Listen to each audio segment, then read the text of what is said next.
अस्सलाम वालेकुम। मैं हूं आपका होस्ट उमर रजा और मास्टर शॉट में आपको खुश आमदीद कहता हूं। तकरीबन एक हफ्ते से मुल्क में इंतशार फैला हुआ है। पंजाब ग्रुप ऑफ कॉलेजेस में एक स्टूडेंट का रेप होता है। इस स्टोरी के ऊपर बहुत ज्यादा व्लॉगर्स ने, सहाफियों ने रिपोर्ट किया है और हमने भी इसमें रिपोर्ट किया था। लेकिन इसमें असल कहानी है क्या? आहिस्ता आहिस्ता स्टोरी डेवलप हो रही है और अलग-अलग डेवलपमेंट्स हो रही हैं, तो उनके बारे में अभी इसमें बात करेंगे।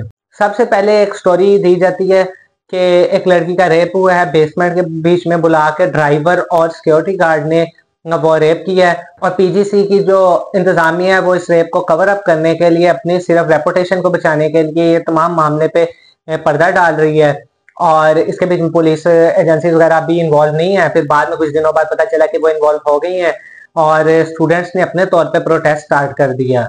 ये इसकी समरी थी। उसके बाद ये हुआ कि मौके पे पहुंचकर जो वजीर तालीम है उन्होंने स्टेटमेंट दी कि ऐसा वाकया हुआ है और लाइसेंस मंसूख कर दिया गया कॉलेज का। और उसके बाद जो न्यूज चैनल है उन्होंने पहले तो खबर चलाई नहीं, बाद में चलाई तो निजी कॉलेज के नाम से चलाया ताकि कॉलेज का नाम नहीं लिया गया। और फिर उसके बाद हुकूमत की तरफ से एक स्टेटमेंट आ रही है कि इस तरह के नाम की कोई लड़की है ही नहीं, किसी भी वार्ड में कहीं पे भी हमें वो लड़की मिली ही नहीं है। तो मतलब लड़की ही नहीं है तो फिर उसका रेप कैसे हो गया? और दूसरी तरफ जो स्टूडेंट्स हैं और जो लोग हमारे नॉर्मली माशरे में देखा जाता है कि एक बंदे से बात सुनी है, अगले अगले अगले तक पहुंचाते गए हैं बगैर तस्दीक के।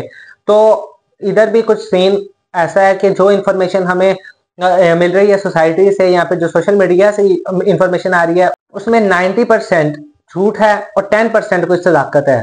अब कुछ दिनों पहले सीएम पंजाब ने अपने साथ एक लड़की को बैठाया और उससे प्रेस कॉन्फ्रेंस में उस लड़की ने बात की। तो उसने बताया कि मैंने एक वीडियो बनाई तो उसमें वो वायरल हो गई, जिसके बाद ये तमाम तमाशा शुरू हो गया। और उसने ये बताया कि एक लड़की जो विटनेस थी उसने वो वीडियो बनाई लेकिन उसकी वायरल नहीं हुई, मेरी वायरल होगी। तो उसी टाइम सीएम पंजाब ने उस लड़की का माइक ऑफ कर दिया। माइक ऑफ करके कहा कि विटनेस कहाँ से आ गया, जब कुछ हुआ ही नहीं है तो विटनेस कहाँ से आ गया। उससे पहले काबिल इज्जत एएसपी शहर बंद हुए हैं, उन्होंने भी दो लोगों को खड़ा किया और शायद बताया गया कि चचा हैं एक और एक वालिद हैं उस लड़की के। और उन्होंने कहा कि जनाब हमारी बेटी के साथ ऐसा कुछ नहीं हुआ, वो जख्मी हो गई थी घर में बेड से गिर के, उसके बाद कोई सांस का प्रॉब्लम है, आईसीयू में चले गई। लेकिन सीएम पंजाब पहले बहुत ज्यादा झूठ बोल चुकी हैं, गवर्नमेंट हमारी काफी झूठ बोल चुकी है, तो लोग उन पे एतबार नहीं कर रहे। बेशक वो इस दफा सच बोल रहे हों लेकिन अवाम एतबार नहीं कर रही। उसके बाद जो कि एएसपी साहिबा ने स्टोरी सुनाई उसके बीच में भी लोगों ने एतबार नहीं किया। उसके बाद लोगों ने एतबार किस चीज पे किया? लोगों ने एतबार किया सुनी सुनाई बात पे, टिकटॉक पे, सोशल मीडिया पे कि वो शेयर हुई जा रही है और आवाज उठा रहे हैं। हमने जो अपने तौर पे इंफॉर्मेशन गैदर किया है और बड़े बड़े सहाफियों से इंफॉर्मेशन ली गई है, तो हमें एक चीज पता चली है कि इस स्टोरी का जो ज्यादा पार्ट है जो हमारे पास तक आ रहा है वो फेक है। लेकिन हम उसको कंप्लीटली फेक इस वजह से नहीं कह रहे क्योंकि काफी सारे सवाल लॉ एनफोर्समेंट अदारों और गवर्नमेंट के लिए अराइज हो रहे हैं, तो इसलिए हम उसको 100% फेक नहीं कह सकते। हमने एक इंफॉर्मेशन गैदर की तो उसमें यह हुआ, जैसे हमने 100 लोगों का अगर इंटरव्यू किया है तो हमने उनसे पूछा कि उस लड़की का अगर तो आप कह रहे हैं कि रेप हुआ और आपने उसके लिए आवाज उठा रहे हैं, ठीक है, तो आप हमें ये बताएं कि उसका नाम क्या है। तो उसमें 100 में से 100% लोग नहीं बता पाए। उसके बाद दूसरी तरफ ये हुआ कि कहीं और से हमने अगर पूछा, इंफॉर्मेशन गैदर किया, तो उन्होंने एक दो नाम बताए हैं और वो जो एक दो नाम सामने आए हैं वो किनके हैं? जो पंजाब यूनिवर्सिटी में 2-3 दिन पहले एक लड़की ने हॉस्टल में खुदकुशी की है उसका नाम था, या फिर वो हरासमेंट केस था लाहौर वीमेन यूनिवर्सिटी में। तो वो एग्जैक्ट कोई भी नाम नहीं बता पा रहा।